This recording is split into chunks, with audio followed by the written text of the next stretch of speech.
Welcome back, everyone. I hope everyone had an opportunity to take advantage of the networking or visit one of the sponsors during the break. If you're like me and you had a challenge accessing the networking because you were waiting for someone to connect, there are a couple of things you can do about that. One is sometimes refreshing your browser will assist that, but also I think we only had about 20 people in the networking. So often, if people are paired up already, you may have to wait a little bit. So the more people we get in the networking, the better it will turn out. And with that, we turn to our first panel session of the day. And that is on the economic and social impact of unlicensed or licensed exempt in the 6 gigahertz band. For me, this is a session that's particularly exciting. I think, often mobile spectrum, dominates the future of networking, but nomadic access is increasingly important and is keeping pace in terms of innovation. So with that, I'd like to turn over to Colin Thomson of Access Partnership, who will be moderating the session. Over to you, Colin. Thank you, Steve, and hello and welcome to our audience for this exciting panel discussion on the economic and social impact of unlicensed access to the 6 gigahertz frequency band. As Steve said, I am Colin Thomson, head of the infrastructure practice with Access Partnership, and I'll be your moderator for our panel today. Access Partnership is a global consulting business focusing on technology policy, and access to unlicensed spectrum is a subject close to our hearts as we have worked with government and industry stakeholders to shape policy, technical and regulatory frameworks enabling access to spectrum, including the 6 gigahertz band for unlicensed use. Thanks to Martha for mentioning the white paper we prepared with the DSA on the importance of Wi-Fi technology in Brazil in response to the restrictions brought about resulting from the COVID-19 pandemic. Joining me today on the panel, we have a stellar lineup of speakers, each ready with their presentations. Our speakers are Dr. Agostinho Linhares, Manager for Spectrum, Orbit and Broadcasting Division at ANATEL in Brazil. Eric Fournier, Director for Spectrum Planning and International Affairs, ANFR in France. Chuck Lukaszewski, Vice President, Wireless Strategy and Standards from Hewlett Packard Enterprise, and Chris Wilford, Director for International Spectrum Policy from Ofcom in the UK. Today, we'll be addressing questions such as what is the importance of unlicensed access to the 6 gigahertz bands? What are the trends for unlicensed devices? What is Wi-Fi 6 and why is it so disruptive? We'll also be exploring the emerging regulatory landscape in different countries around the world. To help set the scene for that discussion, I can offer the following. As populations are forced to maintain social distancing, the demand for access to online services is multiplying. In many countries, remote working has become the new normal for all but essential businesses, driving the demand for video conferencing and cloud-based smart office applications. UNESCO estimates that approximately 1.5 billion students are being educated in virtual classrooms. Healthcare services are shifting online to minimize physical contact between healthcare professionals and their patients, and restrictions of movement are limiting options for in-person contact with family and friends and driving further demand for video conferencing and streaming services to keep us contact with loved ones and entertained. The ITU's GSR 20 discussion paper on the economic impact of COVID-19 on digital infrastructure estimates that internet traffic has increased by about 30% between the beginning of the pandemic and June this year. But the pandemic is not the only driver for access to unlicensed spectrum in the 6 gigahertz band. Unlicensed spectrum is a proven enabler of innovative technology and business models for applications including Wi-Fi, and it's an essential part in people's lives at home, at work, and at leisure. It is rare to find a digital device that does not rely, at least in part, on unlicensed access to spectrum for connectivity. Each of our speakers today has a presentation of about 10 to 15 minutes, and we'll have time for a Q&A session after hearing from our last speaker, Mr. Chris Wilford. In preparation for that, please use the chat box on the platform to submit your questions.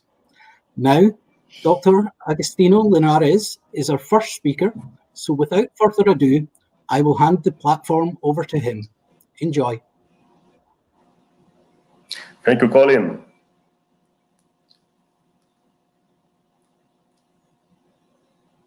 Okay, so good morning, good afternoon, good evening for everyone. I'm very happy to be here in the DSA Summit again.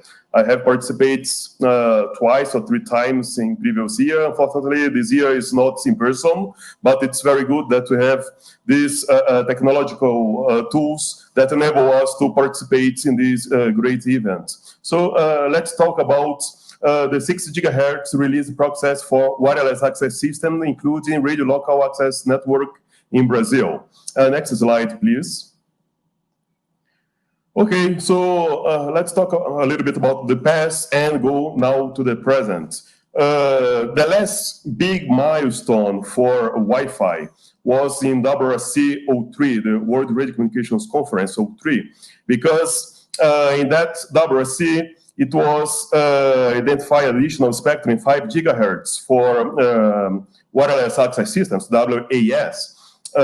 So far, we had only the 2.4 gigahertz bands and part of the 5.8 gigahertz band that was 5725 to 5850 megahertz. And the WRC 03 was approved resolution 229 that included the band 5150 to 5350 megahertz and 5470 to 5750 megahertz. So it was a huge amount of spectrum released to wireless access system. And in the following year, in 2004, this result was reflected in Brazil's regulation.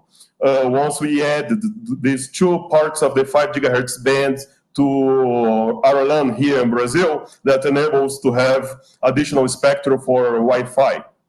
So since then, we do not have such milestone. In WRC 19, this resolution 229 was updated, and we have already updated our regulation to enable higher power in 5150 to 5350 megahertz. We had the ANATEL's board decision in April this year that approved resolution 726 of ANATEL that updates the restricted radiation devices rules. And we call restricted radiation, but it is equivalent to the short-range devices that is the most used term for such devices worldwide. This regulation entered into force in 1st of September this year, and the board will decide about the technical and operational characteristics of the restricted radiation system operating in the 5925 to 7125 megahertz. So it's very important to make it clear that in Brazil, like many other countries, every band, except the restricted frequency bands, can be used by short-range devices. If the short-range devices complies with general emission limits, it is very low power devices, and we have an alternate table that enables to have higher power devices for specific applications. And before this decision from the boards of ANATEL, we already had these bands included in the alternate table, except one part of this band that was 6650 to 6650 to 75.5 megahertz. That is a small portion of this band that is used for the radio astronomy service. And now we have all these bands that can be used by short-range devices, and we still have to define the technical and operational conditions on how to use the 6 gigahertz band for such devices.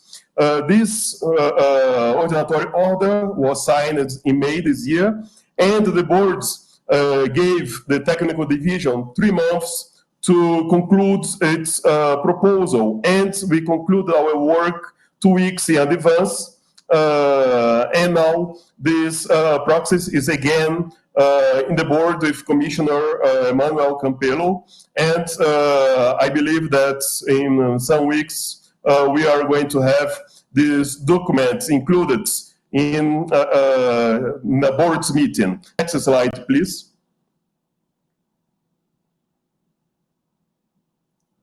And what is the technical division proposal? In the beginning, we intended to develop sharing compatibility studies of wireless access systems, mainly Wi-Fi 6E, of course, sharing with other services, other applications that already use this band. Here in Brazil, we have thousands and thousands of point-to-point links, including electronic signal gathering using this band. We have fixed satellite service and other services sharing this band. However, when we start to study what other countries or regions have already done, we identify that all the studies that we were about to start were already be concluded. So in CPT, there are excellent reports. In FCC, there are also very good studies that were discussed in the FCC. So we did not feel the necessity to develop again such studies. Regarding power limits, so far we proposed to the boards to have here in Brazil the low power indoor and the very low power devices. And we still need to see what will happen in other countries like US regarding the EFC. For the low power indoor access points, we are considering a maximum ERP of 30 dBm and a maximum power spectrum density of 5 dBm per megahertz, while the user device connected to the low power indoor access points, it is 6 dB below. And for the very low power that can be used indoor or outdoor, the maximum ERP in the proposal is 17 dBm with maximum power spectrum density of minus 8 dBm per megahertz.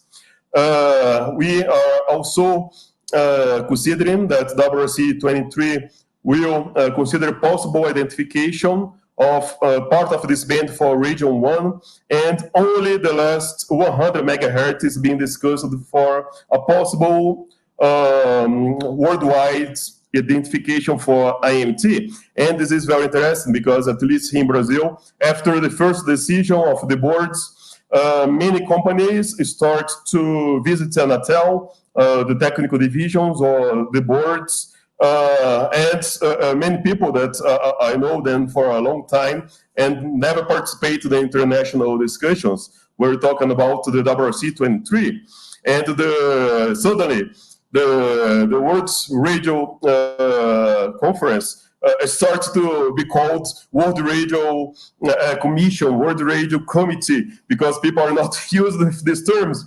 But we always make it clear that only the 100 megahertz in the end that is being discussed worldwide. And there is parts that is being discussed for region 1, and the last 100 megahertz is being discussed worldwide. So next slide, please. So for some final comments and next steps here in Brazil, there is a split support in the industry and mobile operators of who is supporting what. In general, we have some American companies like Intel, Qualcomm, and Big Techs, and DSA associates that also include some American companies, of course. They are supporting the FCC's approach to be used here in Brazil, that is to have the whole frequency range being used for RLAN. while European and Chinese companies like Nokia, Ericsson, Huawei, they are supporting the CPT's approach, that is to have just the first 500 megahertz for wireless access system, including RLAN. 3 of the 4 main mobile operators in Brazil are supporting the CPT's approach, while some ISPs are supporting FCC's approach to be applied in Brazil. I say some ISPs, once we have thousands of ISPs in Brazil, because only some have sent documents to ANATEL supporting such approach. The board will decide which frequency band Brazil will deploy wireless access system, including RLAN, example given, the Wi-Fi 6E. Wi-Fi is the technology, while wireless access system is the application. The boards will decide if they will keep the initial proposal and approve technical specifications, or if they will keep the delegation to the superintendency responsible for spectrum certification, numbering, and grants to approve it. And to make it clear, some years ago, the boards decided that all this technical stuff would be approved by acts in the superintendency level, always with public consultation. But so far, once this issue is very, very important, the 6 gigahertz band, the board decided to decide, but let's see if they will keep this proposal or they will give back to the technical team. After this public consultation is needed, usually it is 60 days, back to the technical team to analyze contributions. Depending on the board's first decision, the superintendency approves a new act, or the boards will approve it.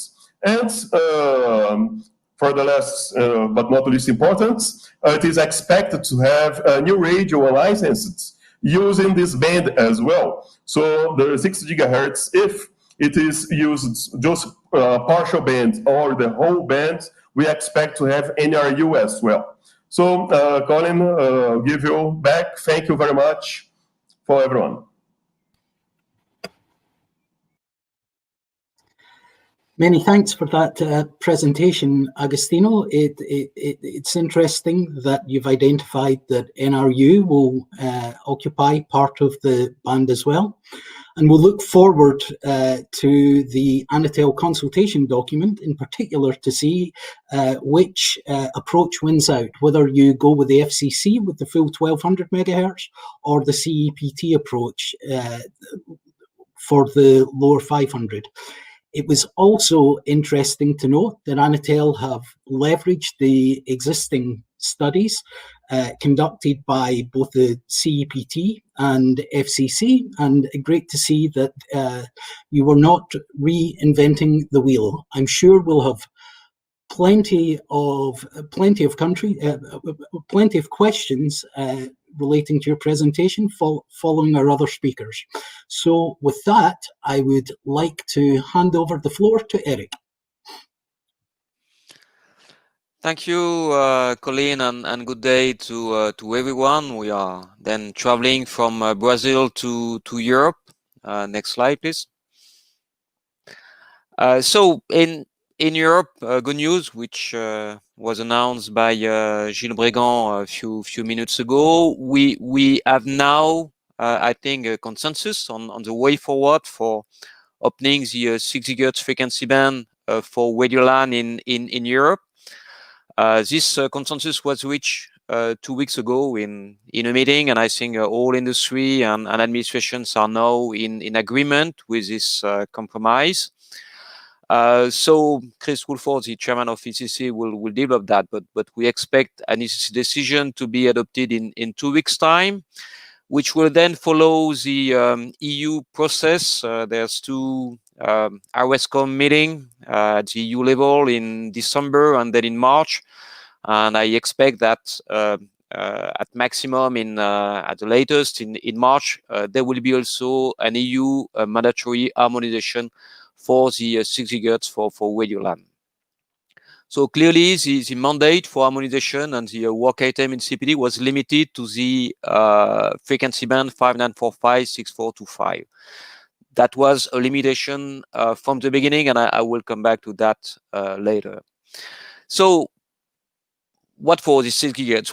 We have decided in Europe to open the frequency band to 2 different categories of radio LAN, and that's much in line with some difference with what has been said by Agostinho for Brazil, or what we know from the US situation.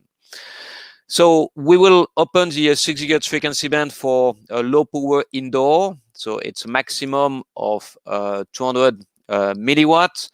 LPI access point, it's with supply power from a wired connection, so not battery powered. It has an integrated antenna.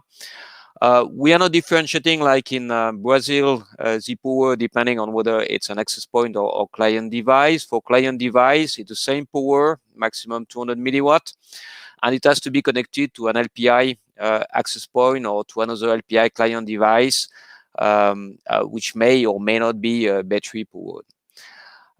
VLP, that's very low power, that any terminal, any device, indoor, outdoor, there's no restriction on that. Maximum 25 milliwatt.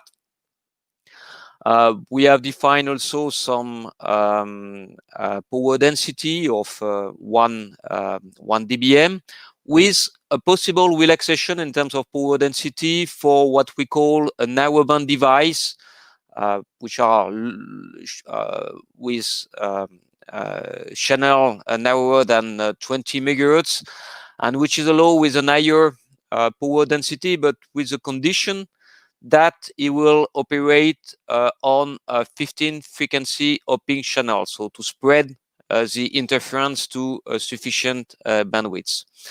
So apart from these very simple conditions, we didn't decide about anything complicated, and that was really the core of the discussion we had within CEPT.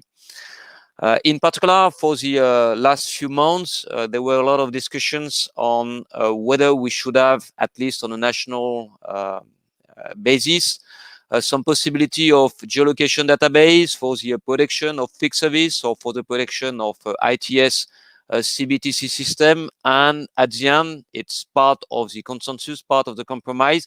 This will not be required in any EU or in any European country. It's not part of the harmonization conditions. So what was probably the most discussed characteristic parameter is the out-of-band emission limit to protect ITS CBTC system. CBTC in Europe, it's a control command system for urban rail, so it's part of the ITS, Intelligent Transport System. It's, for example, what we have in the metro in Paris. We have several lines which are automatic, and we have also some additional lines which are using CBTC system for the control command of the train. So it's a very important system. When you have interference to that, you just stop the metro, and that's a problem even in this time when we are at home. So the limits which has been decided to, or which is being decided to protect CBTC is minus 45 dBm per megahertz. That was really the core of the discussion. It's quite stringent, and we have also decided about a process to consider potential relaxation of this value in the next few years, based on what could be some measurement of the real effect of radio LAN VLP into a CBTC system in metro, like in Paris. We are intending to make some field measurements about this interference reality. Next slide, please. Now I have two points I wanted to raise, particularly in my presentation. The first point is looking at the difference between what we are doing in Europe and what has been done in Europe, in US. In US, this standard power access point, and I think Chuck will explain that, which is based on a sharing with fixed service using geolocation database, AFC concept, and which is enabling the possibility of having a higher EIRP for radio LAN. So why not in Europe? There's possible interest, like in the 5 gigahertz band, in the 5.425, 5.470, 5.725, where we have such outdoor high power operations which are possible in Europe. There are some specific applications for internet access provider, for wireless camera networks, which are used by a local authority, in particular local police. And that's certainly niche market. It's not like box of operator, but that could bring some benefit. That could be interesting. But what is interesting is that industry was not so much pushing for that. In Europe, the main market was really for the box and for the VLP, for the terminal. And there was also a kind of reluctancy with the complexity of geolocation database implementation that was coming from regulators, that was coming from industry too, this complexity, even if it's being implemented in US. So my question is of course whether it will be harmonized in the second step. That would mean sufficient demand expressed by the industry and some solutions to remove this reluctancy from regulators and industry. We have developed in ANFR a proof of concept that was in this frequency band based on blockchain. Blockchain is just an innovative way of implementing a database different from the AFC design. It's enabling to have good transparency, traceability. It's decentralized, obviously. That's improving also the resilience, reliability. That's bringing confidence about the application of the rule. So that will be for future discussion. That's just one potential concept for the application of geolocation database. But I wanted to mention that that work from ANFR, which is on the side of innovation. Next slide, please.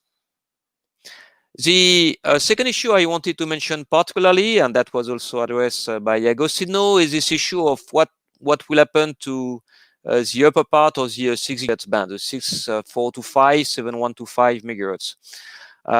I had one question from Chuck on that, on why it's not only a second step for Wi-Fi. It's true that at the beginning of the discussion in Europe, this frequency band was considered as a second step once the proof of concept of sharing between radio LAN and fixed service, in particular in the lower part of the band, would have been put in place. So waiting for a few years and then discussing the possibility to open also this frequency band in a second step. Something has changed, and that was indicated by Agostinho. This is the fact that this frequency band has been also identified as part of WRC agenda item 1.2 for IMT identification. And the mobile industry is really putting quite a lot of pressure on that. It's true that I think in all parts of the world, in the America, in Europe, elsewhere, all operators are putting a lot of pressure to have more mid-band. In Europe, we have 3438. It's 400 megahertz of spectrum.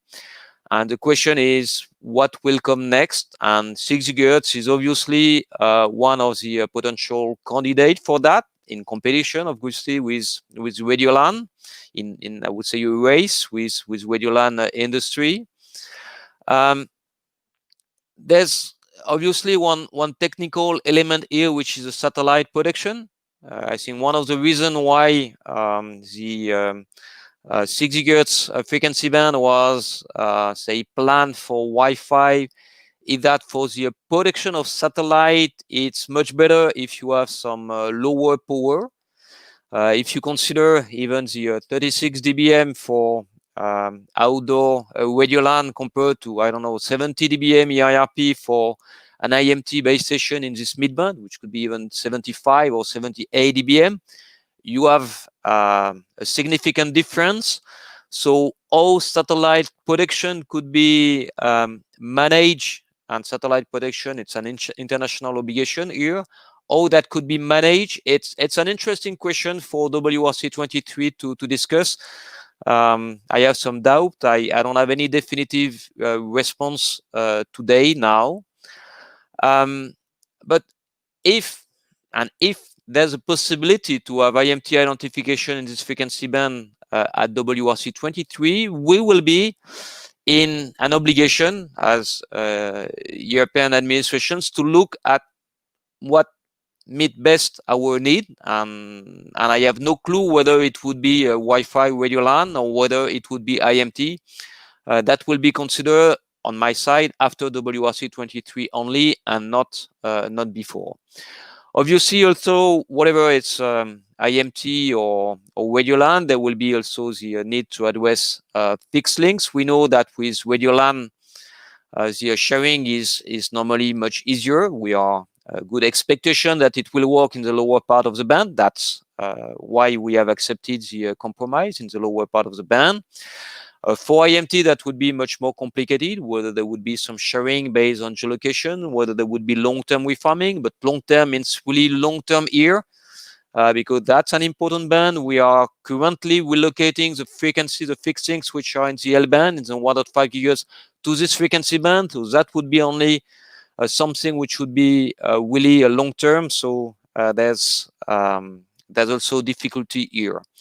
So just to say, we are not here. I'm not here in a position to say whether this frequency band ultimately would be for Wi-Fi or for IMT. I can only make a bet that it will be for either Wi-Fi or IMT in the long term. So that was the two main points I wanted to address, and two, I think, interesting element of the discussion. That's all from my side, and I will be happy to respond to any of your questions. Thank you. Thank you very much for that, Eric, and your presentation addresses a question we received from eSimplicity, asking for further discussion of the differences between the CEPT and likely EU framework versus those from the FCC. It's also encouraging and interesting to note that it was anticipated that the harmonization of the lower band for RLAN was only a first step, and that there may be further opportunities to release the upper 600 megahertz for Wi-Fi, albeit recognizing that the band is also being studied for IMT in the context of WRC 23. Again, I'm sorry. I will expect we'll get further questions on this from the audience as we move on. So for now, I would like to stop here and hand the presentation over to Chuck. Great. Thank you, Colin, and good morning, good afternoon, good evening to everyone. And on behalf of the DSA board of directors, I'm privileged to serve. I very much appreciate everyone's participation this year. One side effect of the situation we're all living through is that it's made it possible for many more regulators and many more industry and academic attendees this year to have a taste of the good work being done in DSA. So today I'm going to talk to you from a non-regulatory perspective. I think I represent the lone manufacturer here on the panel, and I'm grateful to my colleagues here from Ofcom and Brazil and from ANFR and all the work that's been done in support of this ban. From the last DSA summit, much has changed. We last met in person in Washington, D.C. actually. And it is incredibly exciting to see how much momentum there is for all the device classes. I'm going to talk about that, and then I'm going to talk specifically also about how outdoor is being used. Let's go to the next slide, please. So just a quick mention, I think Martha already mentioned the new white paper. Colin mentioned the white paper at the beginning of this session, and then there's an additional white paper that DSA has prepared with policy impact partners about how to realize the full potential of 6 gigahertz spectrum. That is available now. And then this will be new. It was released last year, but since we have so many new faces in the audience, in 2019, DSA commissioned a paper about database access, which looks at the history of databases for telecommunications, going all the way back to the original electronic switching systems and the DNS system on the internet, and then moving forward into the multiple spectrum management database systems that are in operation today in different countries. Next slide, please. So I direct you to those white papers if you have interest in this topic. So I just want to, coming on the back of what Eric has just covered and Agostinho has just described is underway in Brazil. I just wanted to pull the lens back and give everyone a quick situation report on the global status of this ban, because it is really breathtaking, the amount of activity that is happening. So this is just a quick summary of the decisions. Those are the ones that are in bold text on both sides, and then there are many consultations and requests for information that have either concluded or are about to get started. So as Martha mentioned, Chile has most recently opened the ban, so that is the 4th country to make the formal decision. Korea happened just a few weeks ago, and before that, of course, the UK and the US. Costa Rica has a consultation open now, and there have been consultations or RFIs from the Kingdom of Saudi Arabia, Taiwan, and UAE. In the next 6 months, as you just heard from Eric, the European Union is expected to formally adopt an EC decision to open the ban, and then we're expecting consultations or RFIs from the other 6 countries that are listed here. So tremendous activity, and this just starts to scratch the surface of some of the discussion happening with regulators. So I think it'll be very exciting to meet again in a year and see how much has changed. Next slide. So I wanted to just quickly, for those that are not following the details of this ban, explain some of the terms you're hearing about the different device classes. And I'm going to use for this the FCC definition. So when I talk about specific power levels, these are in reference to the US rules, but the classes themselves are common across the different regulatory domains and different national administrations. So let's begin with low power indoor. So these are indoor only devices, and they are considered low power because they run at a lower EIRP than what we'll talk about next, which is standard power. And these devices are physically limited to being indoors, and that essentially having through wall building entry loss along with lower EIRP is considered a sufficient mitigation to protect the fixed microwave service and the fixed satellite services in this ban. And this has been extensively studied in Europe and in the United States, as Agostinho mentioned. And to prevent this equipment from leaking outdoors, there are in the US there are restrictions on the devices, so they cannot have antenna connectors. First of all, and this is important because one of the original reasons for indoor EPs to be put outside is that they were a lower cost alternative to buying outdoor equipment that was fully hardened. You could buy an indoor AP at a much cheaper price point and put it in an enclosure. Now today you can buy full-fledged outdoor equipment at very inexpensively, but still to close off that any temptation, the FCC is prohibiting antenna connectors. These devices also cannot be weatherproofed, and they must be continuously connected to wired power. They cannot operate from batteries. So that is the low power indoor class. If you could move ahead, please. So the next class, and we'll talk about this later in the presentation, is the standard power AP. And this is also a fixed device, so it's not mobile. And it's indoor and outdoor, although primarily it's expected to be outdoor.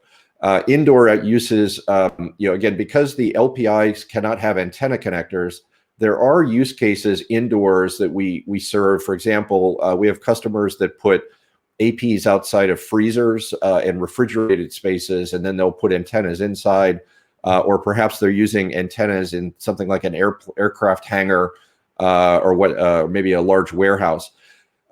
So if you have those use cases, then this is the device class that you need to use. These devices, because of the interference risk they pose to incumbents, must be controlled by a database that's called an AFC, or Automatic Frequency Coordinator. And again, I'll describe that in a few slides. These devices are required under the FCC rules to be able to locate themselves automatically. So there's no professional installation permitted. And to help protect the satellite service, there's a pointing angle EIRP restriction above 30 degrees. Next.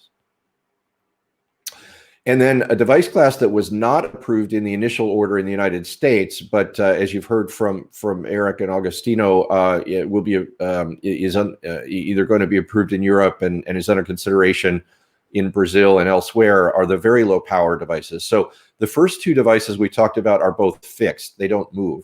But of course, one of the magic roles of Wi-Fi is to support mobility use cases. And if you think about 5G, many of the 5G core use cases, right, from AR and VR to backhauling to vehicles and public safety applications, is to put Wi-Fi on the end of a 5G connection. And so this is the purpose of VLP. The way to think about it is that it's a multi-gigabit connection at very short range, just a few meters. And so this has 160 times lower energy than the standard power rules in the United States. So these are the three types of access points. And then if you'll move ahead, please, we get to the first of three clients. So there's the traditional client that we're all familiar with, which is mobile. It could be indoors, it could be outdoors. And the solution adopted by the FCC to protect incumbents here and to not have to get into the details of database protection or other types of mitigation for the clients was simply to reduce the power of clients by 6 dB relative to the AP to which they're connected. So whether it's an LPI or a standard power AP, the client must be 6 dB down from the peak power. Now, of course, there are fixed clients, and if you'll move ahead to the next item here. So there are devices indoors that are not mobile that resemble or that comply with the LPI requirements in all other respects. So if you think about a smart TV or a set-top box, for example, or indoor mesh routers, these are devices that are connected to power. They're not weatherproofed. They don't have antennas. And so the commission agreed that as long as those types of devices complied with the LPI rules and were under control of an LPI AP, that they did not need to have the 6 dB power reduction. And so this class is called a subordinate indoor device in the new FCC rules. These devices also are prohibited from having their own internet connection. And then finally, a similar idea outdoors, if we can move ahead, is the fixed outdoor device. And this is the same concept. So it's a device that's permanently attached to a building or a structure. It must be AFC controlled. And as long as that is true and it complies with the standard power rules, then it again does not need to have that 6 dB power reduction. So this band is a lot more complex in the sense of the number of devices that are available or defined than we're used to dealing with in 5 gigahertz or 2.4 gigahertz. But this is what is necessary to fully provide the flexibility that we're used to with Wi-Fi and other other types of RLAN technologies, while still fully protecting the incumbents in the band. Next slide, please. So just very quickly, so you've heard about the size of the band, but I wanted to just share with everyone, these are the band plans for the US, the 1200 megahertz approach, and what I guess has been called the CEPT approach here today. So in the US, you can see the 4 new unibands that have been set aside. And the stripes, the orange, the dark orange bars, these are channels that have been authorized for AFC operation for the standard power access points. And I want to be clear that standard power APs will be the last to come to market because we have to work through the database design, and there's a multi-stakeholder process that we have to work through with incumbents, which is ongoing now. And you'll see that the AFC channels are fewer in number than obviously the low power indoor or VLP channels. And of course, there's no guarantee with AFC that any of these channels will be available in a particular location, depending on what incumbents are nearby. The orange or dark, sort of deep red channels that are occurring every 420 megahertz, these are what are called preferred scanning channels, and this is a technology-specific concept in the new Wi-Fi 6 standard to simplify the scanning and discovery of 6 gigahertz access points. Because there are so many channels, and there's just a certain amount of time that a device has to listen on each channel. One way to reduce that time is simply to scan on fewer channels, and so that's what these red channels are indicating.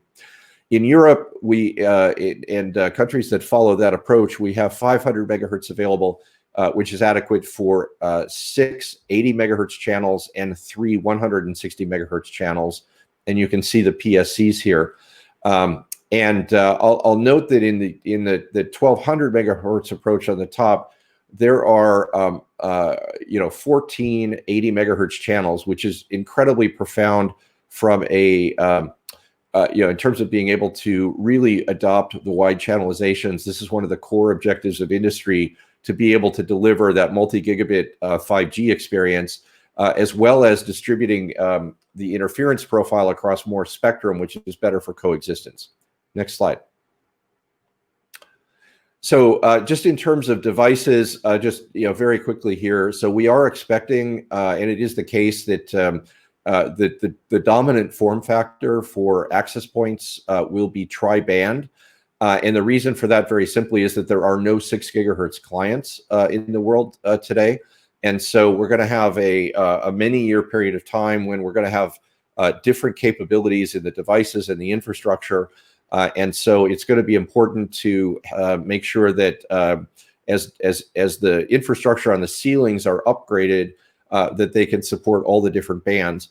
Another reason for this is that in the Wi-Fi 6E standard, we talked about preferred scanning channels, but it may be the case that it's actually more efficient for a device to roam listening to the other bands instead of 6 gigahertz, because it's even with the preferred scanning channels, it will be faster to scan on 2.4 and 5 gigahertz, even if the device intends to use 6 gigahertz for data. Next slide, please.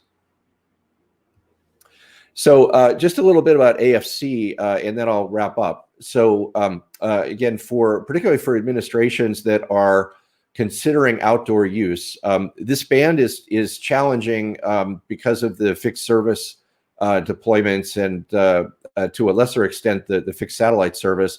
Although it is the case that in every region that has conducted detailed technical studies, it has been found that there is no interference danger to the fixed satellite service. The I/N profile at the GeoArc is well below the existing noise level that they're already receiving from fixed service on the ground. But the terrestrial fixed service is very much a concern. So what we've done in the United States is adopted an automatic frequency control system, which builds on previous work that was done in this CBRS band and the TV white spaces band.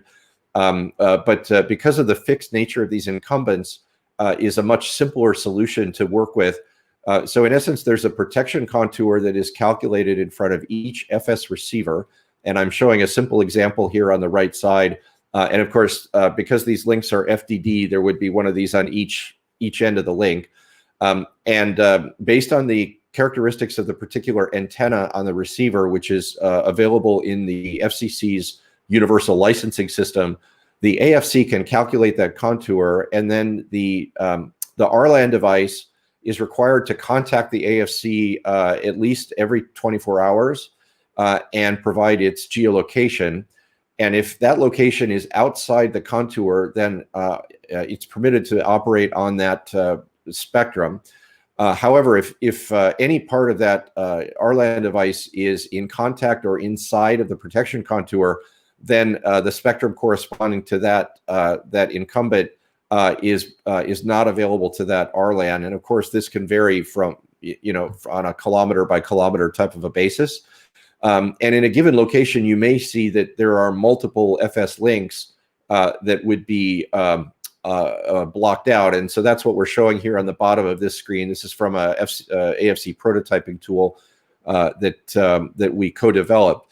And you can see in this particular example, you've got about 7 different FS links that are not permitted. And of course, when one of these links is requiring protection, that takes out all of the different RLAN channelizations that might impact. So 20, 40, 80, and 160. So that's the basic concept. And we recognize that different administrations are at different points in their journey with respect to making having database technology available. I'm encouraged by Eric's comments in ANFR's innovation here. We also recognize that this information is considered sensitive by some administrations or industries. And so, as the RLAN industry, we're very open to partnering with individual administrations to look at what might be done here, because outdoor use cases are very important to this ban.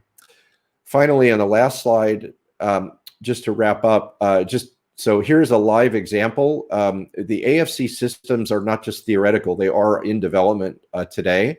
And so these are just some screenshots. So on the left, we're looking at downtown Dallas, Texas.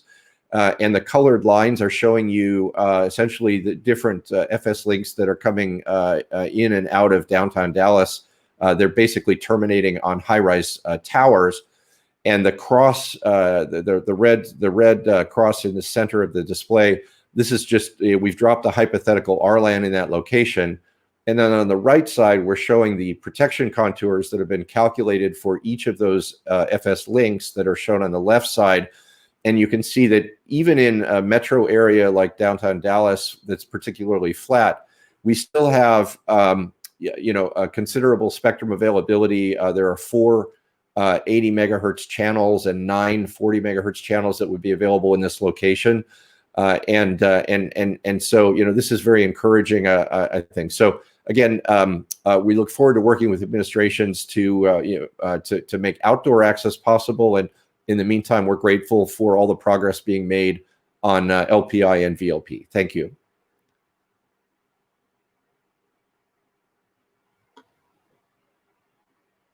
Many thanks for that presentation, Chuck. It was great to hear about the different classes of devices and the different applications being employed by or being delivered by the devices. I was also particularly interested to hear more about the application of AFC to solving the different potential interference issues with fixed service and other incumbents in the band. Perhaps we'll have more questions on that later, but for now we will turn to our last speaker, Mr. Chris Wilford from Ofcom. So over to you, Chris.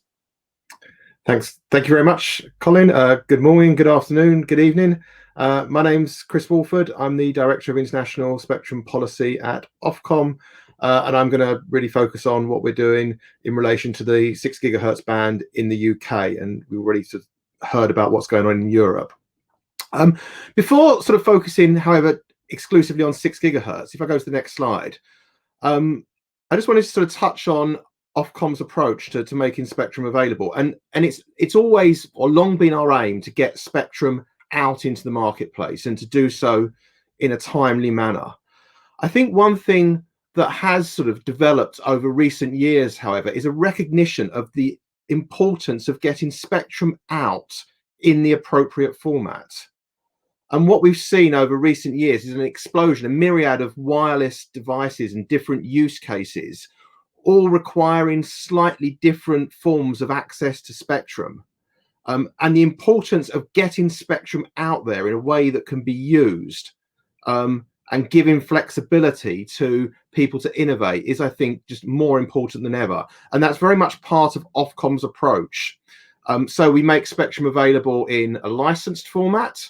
That could be for first come, first serve. It could be through spectrum auctions. We have a major auction coming up early next year of 700 and some C-band spectrum. We also have spectrum that we make available on a license exempt or unlicensed basis. Again, a key part of our sort of regulatory toolkit. But increasingly, we're also looking at different types of licensing regime, like licensing, for example, or local licenses or shared licenses. And these are really about trying to get spectrum out there in a way that, as I say, can be best used and is most useful to the different types of spectrum user.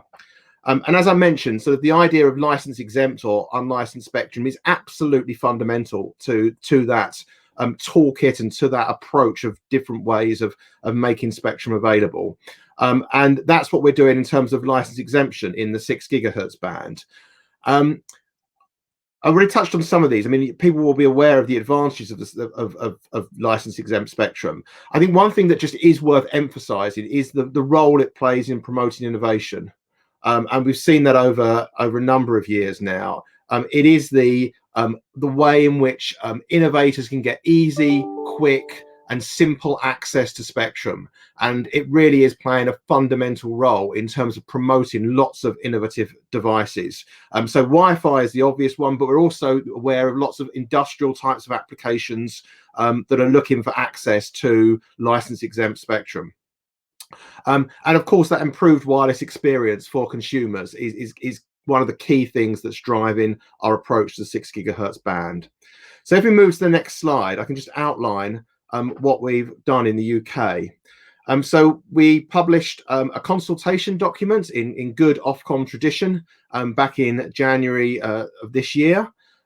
We received 38 responses to that consultation and then followed that up with a statement over the summer in July, which set out our approach and essentially confirmed the approach that we'd proposed in our consultation. So this statement confirmed that we've made the 5925 to 6425 megahertz band available in the UK for Wi-Fi and other related wireless technologies. That's on a license exempt basis. And fairly similar to what you've already heard from the CPT, and I'll touch on that again in a moment. It's for indoor and very low power outdoor use. We undertook some quite extensive sharing and compatibility analysis that was set out in the consultation document, and we confirmed in the statement that we would permit up to 250 milliwatts indoor and 25 milliwatts outdoor. So that's the approach that we have adopted in the UK. And it's really as simple as that. There are just 2 points that I wanted to mention here in terms of talking about the UK approach. Firstly, I mean, this obviously just covers the UK, but we've been very clear in our documentation around this subject matter that we absolutely see the importance of harmonization in respect of these sorts of devices. And in particular, we would like to see global harmonization if possible. So obviously this covers what we've done in the UK, but at the same time, we've been very, very active, particularly in the discussions in CEPT, to try and promote a harmonized approach across Europe. And we're very, very supportive of that work in Europe, and indeed would like to see global harmonization if possible. And the second is to say that we've sought to promote the benefits of a simple regulatory regime. What does that mean? Well, it means that one of our key aims here has been to try and facilitate the development of an ecosystem for devices. And we think that is best served by a simple regulatory regime that people can understand. It also minimizes the cost of producing those devices. We're not opposed to databases. Actually, we can, going forward, there may well be scope and interest in looking at database approaches, particularly for some niche, potentially higher power applications. That's a really interesting thing to look at. But what we wanted to do in the first instance was create an environment that would enable that initial ecosystem to develop, and that meant a simple regulatory regime. So that's essentially what we've done in the UK. If we go to the next slide, I know that Eric has already spoken about what's happened in Europe and within CEPT, or what is happening, I should say, within CEPT. So I'll be very brief on this, but I mean, there has been a huge amount of discussion of this band within CEPT. Lots and lots of work within both Working Group FM, Working Group SE, the relevant project teams that report into them, and also now at ECC level, which is the overarching committee which I chair. And those discussions have focused around both low power indoor and very low power devices. And essentially, I think, as Eric said, we have now, I believe, reached an approach which we hopefully will be able to agree in 2 weeks' time within Europe, within ECC. So lots of discussion. I won't go through all of this in detail because Eric's already touched on it, but the protection of this CBTC, communication-based train control below 5935, has been a particularly difficult issue, as indeed has been the protection of fixed links. One thing that is worth noting, I think, is that the band plan will start at 59445 megahertz, which is consistent with what's being done in other parts of the world. So again, that global harmonization aspect comes into it.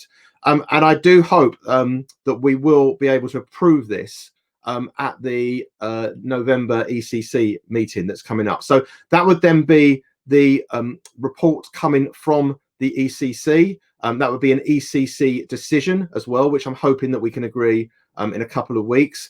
Again, Eric touched on this, but it's just worth noting that that would also then respond to the mandate from the European Commission, and that would enable the European Commission to develop the proposals within the Radio Spectrum Committee, and we should then hopefully see an EC decision, which would then be binding on European member states alongside the same lines as what ECC has done at some point next year.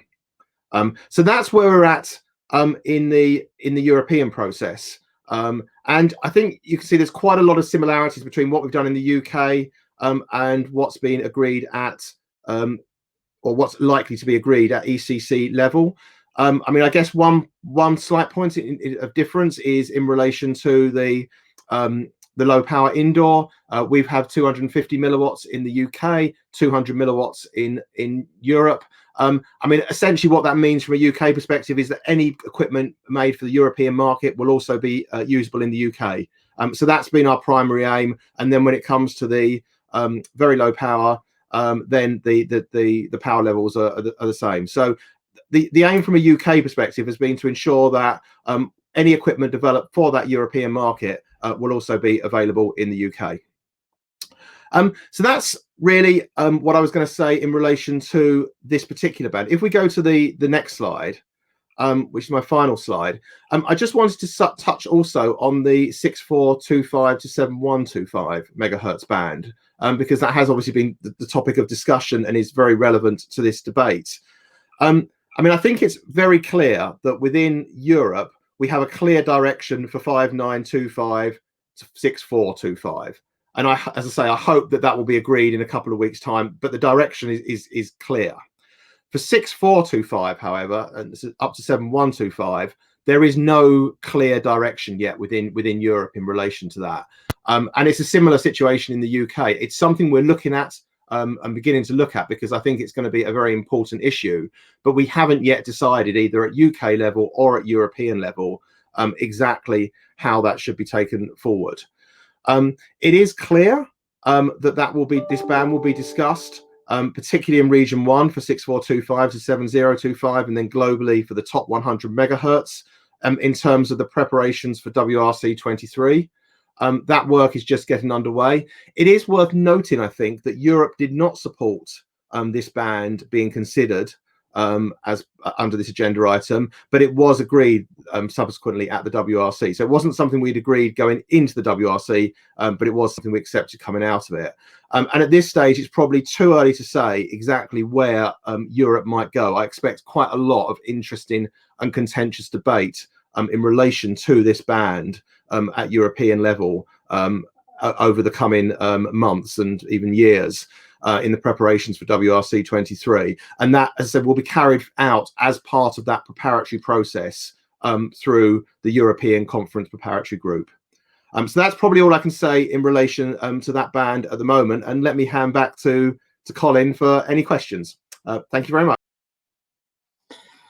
Many thanks for that presentation, Chris.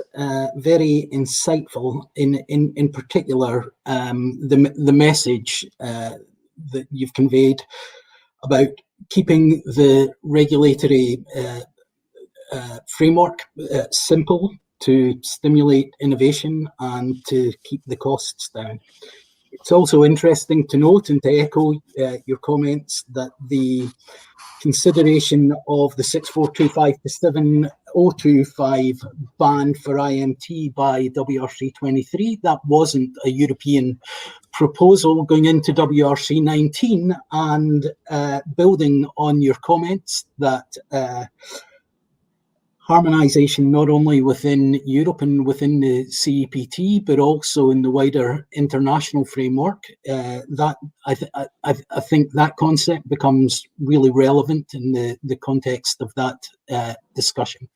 So with that, that brings us to the end of our presentations from our speakers, but we now have time for a Q&A session from our audience.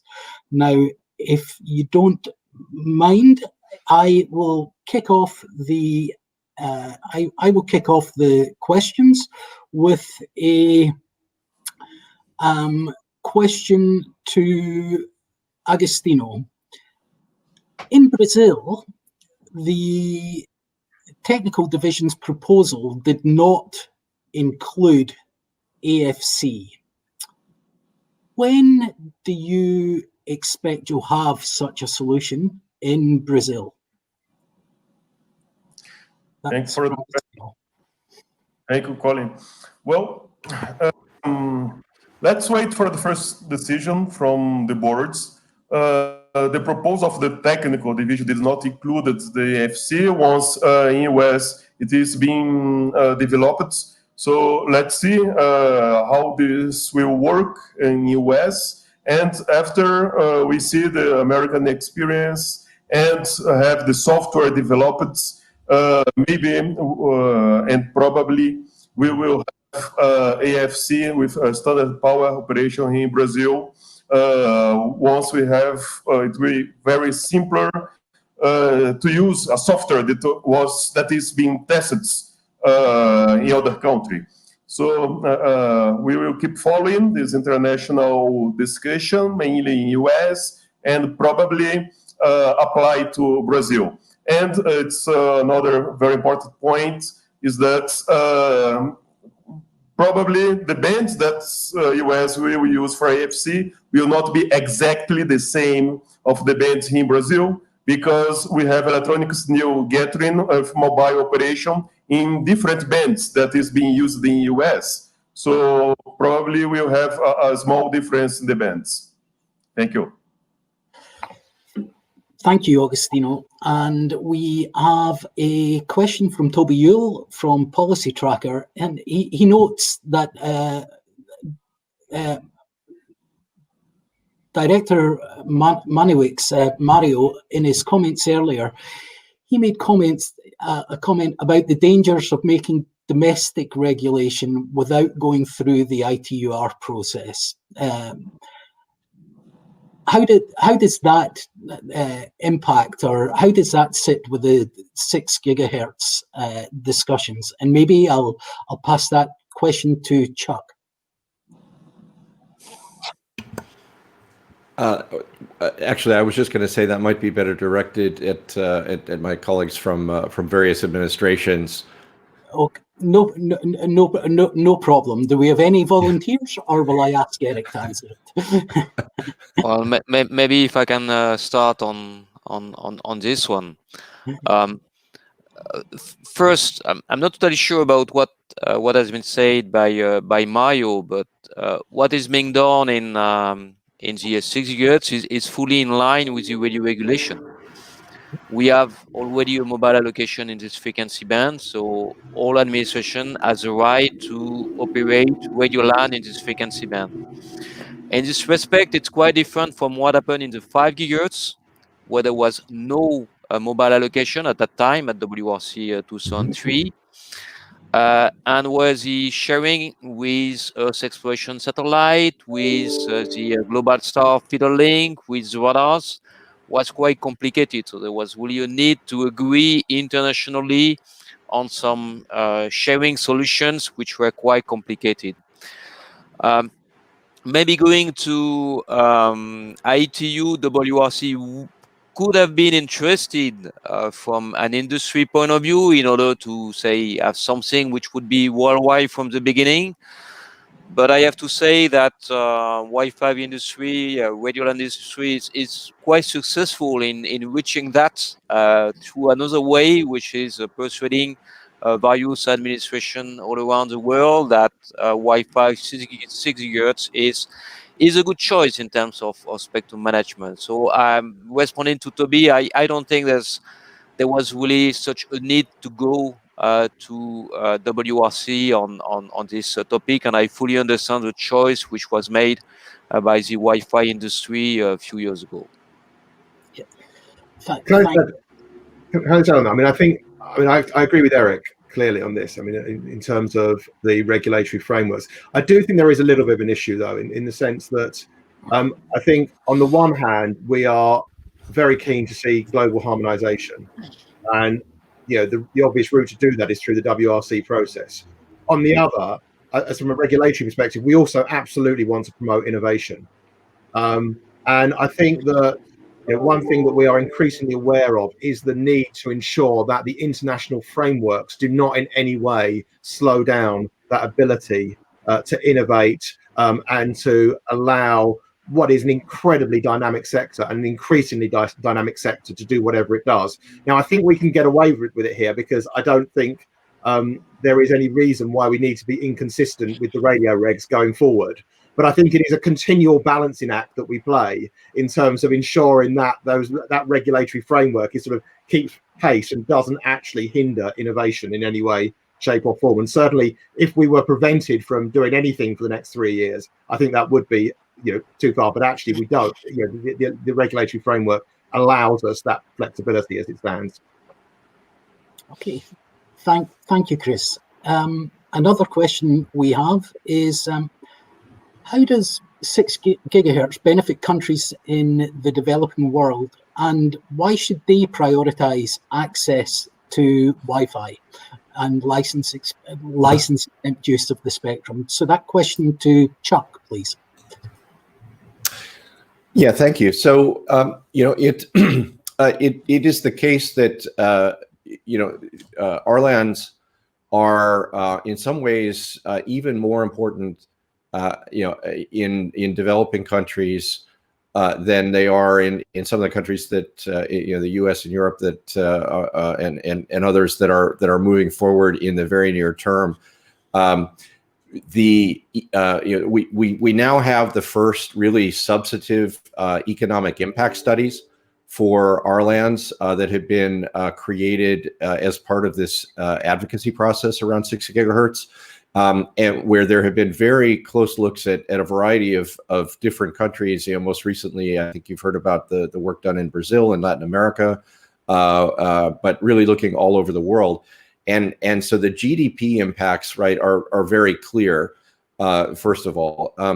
Secondly, that, in terms of 5G adoption and the 5G experience, right, something that we talk about in the US, I regularly comment about this, right, is that, the the mobile operators, traditionally begin where it makes the most economic sense to roll out new technology, right? Where they can recover the cost the fastest, which means that rural and lesser developed areas are the last to get whatever the latest technology is. And so in a country like the US, it's actually our lands that are going to deliver the 5G experience, right? If we think about the IMT 2020 requirements for 5G, right? Gigabit minimum, 20 gigabits per cell, low latency, and so on. These are all deliverable by our lands at very low cost today. And in fact, so 6 gigahertz is going to make it possible for these areas in a country like the United States to have 5G benefits much more broadly than and more quickly than maybe the operators can get to it themselves. So if we apply that to other types of countries as well, particularly those that have been wireless from the beginning, that don't have the fixed wired infrastructure that we have here in the US, which holds us back a lot. Again, our lands are a way to deliver economic benefits of wider channels, 160 megahertz channels. Sorry, my earphone keeps dropping. Also in hospitals, right? Clinical applications. So much medical equipment is wirelessly enabled today, and virtually all of it uses Wi-Fi because of the low cost point and the reliability. And education, I think you talked about in your opening remarks. So any way you look at it, 6 gigahertz, wider channels, faster speeds are crucial to all countries to get to the next level of performance and to keep costs for connectivity at a reasonable level. Many thanks, Chuck, for that comprehensive response. Now, one further question. Agostinho mentioned that the band in Brazil, a proportion of the band in Brazil was likely going to be used by NRU in addition to Wi-Fi and other RLANs. So is there any concern within industry about the coexistence in the 6 gigahertz between Wi-Fi and NRU or any other RLAN technology? So that question, Eric, that question's to you. Well, for me, the question is the same as in the 5 gigahertz band, where we had some possibility for LTE and license to be used in this frequency band.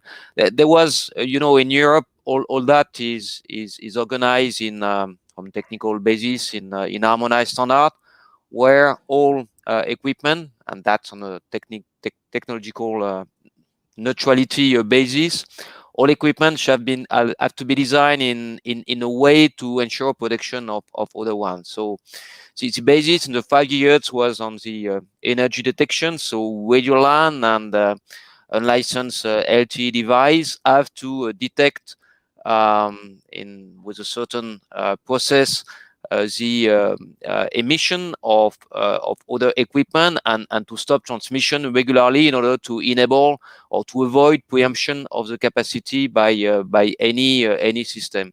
So the same will certainly apply to the 6 gigahertz. So I think there's an opportunity for unlicensed 5G device also to use its frequency band. They will have to comply with an harmonized standard, which will be common to both Wi-Fi and the 5G unlicensed device. Yeah, many thanks, Eric. I should have mentioned and should point out that, of course, 5G NRU is only focused on the lower 500 megahertz today, 592.5 to 6425.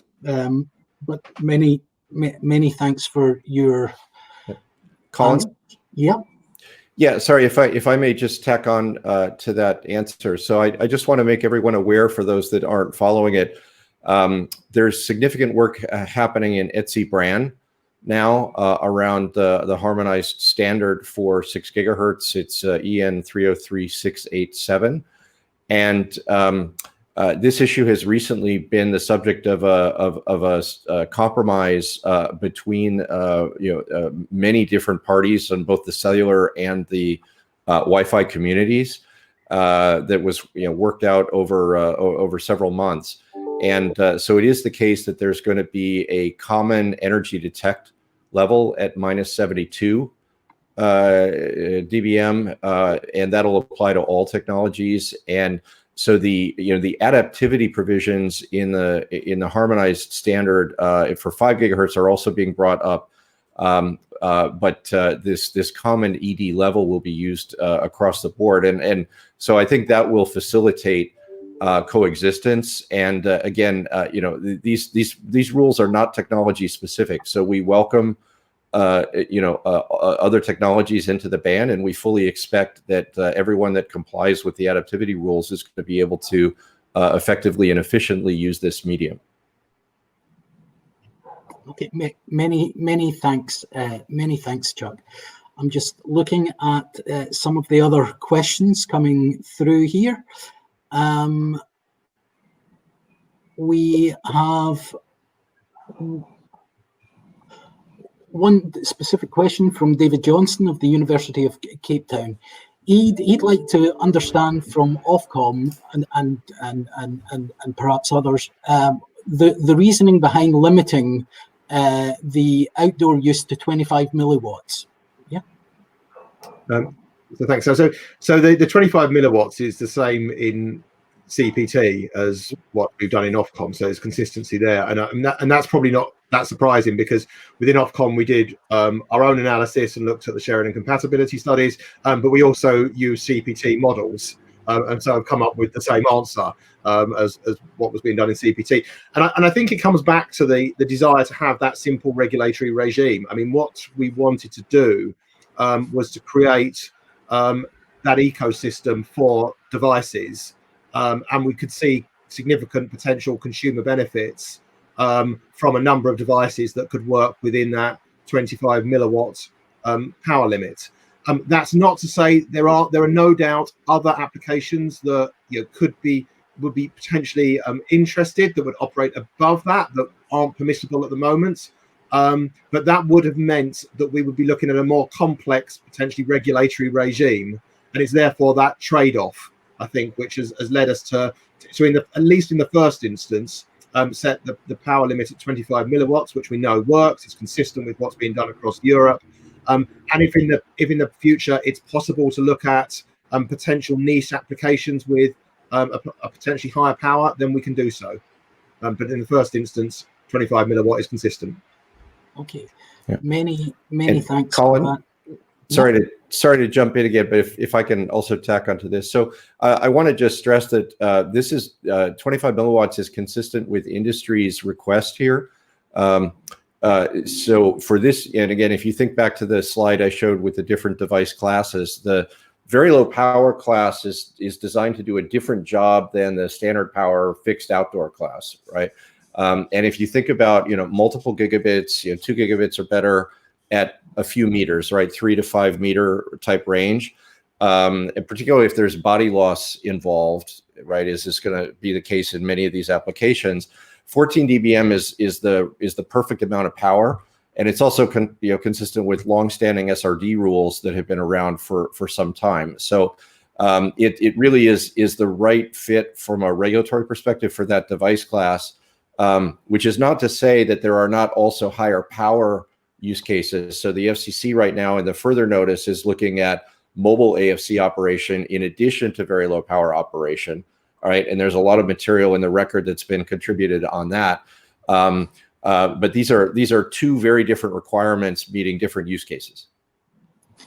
Thanks, Chuck. That's much appreciated.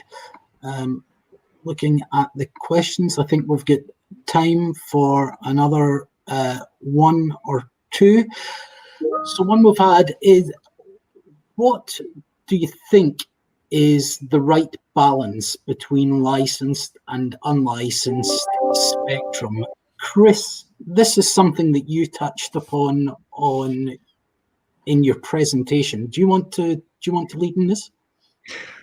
So I think it's a question that's often asked, and is a really good question in many respects. I also think, though, as we go forward, it's possibly in some ways the wrong question, because it isn't just as simple as license exempt versus licensed spectrum anymore. And actually, it's about, from a regulatory perspective, it's about being flexible enough to get spectrum out there to the places when it needs to be used in the best way that will enable the users to use it with sort of minimal barriers. And I think that is becoming increasingly complicated for regulators. And it will also lead to a sort of a mixing of some of those different models. So, for example, I mean, there's no reason why you can't have bands that are available on both a licensed and a license exempt or unlicensed basis. So I think, you know, it's a really interesting question, because actually it leads you to think about actually how we make spectrum available, which is the fundamental point here. So with that in mind, Chris, perhaps a follow-on question. So while the demands for access to spectrum are increasing, and the intention is to make it available where and when, spectrum available where and when it's required, noting that is becoming more complex for regulators. At the same time, is the application of technology such as AFC and geolocation databases and spectrum sensing, is it not? Does that not promote the use of those technologies in the context of spectrum management on a wider basis? The short answer is absolutely yes. I mean, I think that there is, I think we're at a really interesting crossroads personally when it comes to looking at how we manage spectrum, and the potential for some of those applications and technical innovations to actually manage spectrum more efficiently, I think is really valuable. The one thing I would say is that they are not the end in itself. I mean, it's not, the aim is not to have some fancy database. The aim is to promote efficient use of spectrum and to get spectrum out there in a way that will enable people to use it. And if databases or whatever can help you do that, then brilliant. But we shouldn't look at databases in themselves as the single sort of answer to everything. Okay, many thanks for that response, Chris. I think that's us out of time, so I'm going to wrap it up here. But what have we learned? We've learned that access to unlicensed spectrum definitely drives social and socioeconomic benefits in society. We understand that the release of spectrum for RLAN applications in the 6 gigahertz is fully consistent with the existing ITU radio regulations, and that has led to the release at a national level in the US, the UK, Chile, and other administrations releasing the spectrum today, with a number of others looking to release it in the future. What's left to be done is for additional countries to look at their frameworks for RLAN and releasing spectrum for that purpose, and perhaps to conduct to look at further harmonization and the power levels and the frequencies released for this purpose internationally. So with that, I would like to thank my panelists and the audience for their time today. For me, it's been a super exciting panel. I've learned a lot, and I'm sure the audience have too. So with that, I bid you good day, whether it's your morning, your evening, or your afternoon. Good night. Thank you.